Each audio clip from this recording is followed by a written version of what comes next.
हैं, सोचिए अगर कानून की रक्षा करने वाला ही आपकी जान के दुश्मन बन जाए तो क्या होगा।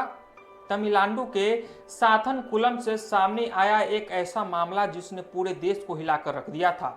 एक पिता और उसका बेटा जिन्हें सिर्फ एक छोटी सी गलती के लिए पुलिस उठाकर ले गई और फिर वो दोनों कभी वापस जिंदा नहीं लौटे। लेकिन अब 6 साल बाद इस मामले में ऐसा फैसला आया है जिसने हर किसी को चौंका दिया है। यह मामला है साल 2020 का, जब पूरे देश में कोविड-19 लॉकडाउन लगा हुआ था। हर जगह सख्ती थी, नियम कड़े थे। उसी दौरान 18 साल के पी जयराज और उनके 31 साल के बेटे जे बिनिक्स अपनी मोबाइल की दुकान चला रहे थे।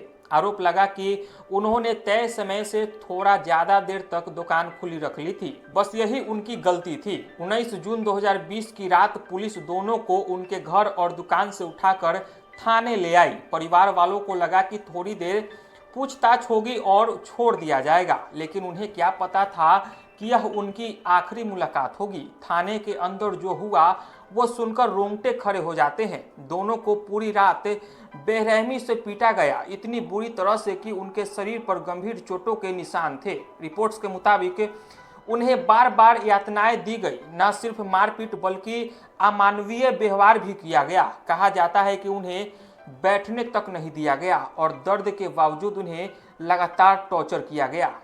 22 जून 2020 बेटे जे बिनिक्स की अस्पताल में मौत हो गई और ठीक एक दिन बाद 23 जून को पिता पी जयराज ने भी दम तोड़ दिया। एक ही परिवार के दो लोगों की सिर्फ 24 घंटे के अंदर मौत। इस खबर ने पूरे देश में गुस्से की लहर पैदा कर दी। सोशल मीडिया पर लोगों का गुस्सा फूट उठा। #Justice for Jayaraj and Bennix trend करने लगा। लोग सड़क पर उतर आए और इस केस की निष्पक्ष जांच की मांग करने लगे। मामला बढ़ गया और आखिरकार इसकी जांच सीबीआई को सौंपी गई। सीबीआई की जांच में साफ हुआ कि दोनों के साथ हिरासत में बेहद क्रूरता की गई थी। उनकी मौत कोई सामान्य घटना नहीं थी, बल्कि यह साफ तौर पर एक कस्टोडियल मर्डर था।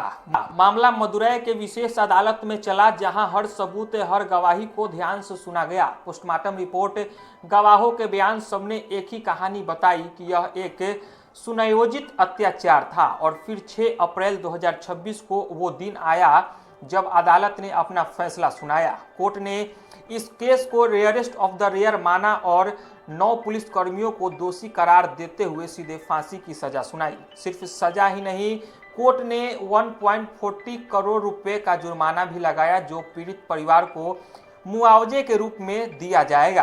अगर आरोपी यह रकम नहीं देते हैं तो उनकी संपत्ति जब्त की जाएगी। अदालत ने बेहद सख्त शब्दों में कहा है, जो कानून के रक्षक थे वही भक्षक बन गए। यानी जिन पर लोगों की सुरक्षा की जिम्मेदारी थी, उन्हीं ने कानून का सबसे बड़ा उल्लंघन किया। भारत में ऐसा बहुत कम होता है जब इतने सारे पुलिसकर्मियों को एक साथ फांसी की सजा सुनाई जाए। यह फैसला एक बड़ा संदेश देता है कि कानून से ऊपर कोई नहीं है, चाहे वो पुलिस ही क्यों ना हो। यह मामला सिर्फ एक पिता और बेटे की मौत की कहानी नहीं है, बल्कि यह सवाल है कि क्या हम वाकई सुरक्षित हैं, और साथ ही यह एक उम्मीद भी है कि देर से ही सही लेकिन न्याय मिलता जरूर है। बाकी इन सभी मामलों पर आप सभी का क्या कहना है कमेंट में जरूर बताइएगा। और हमें तो आप जानते ही हैं, मैं कृष्णा कुमार और आप देख रहे थे आवाज।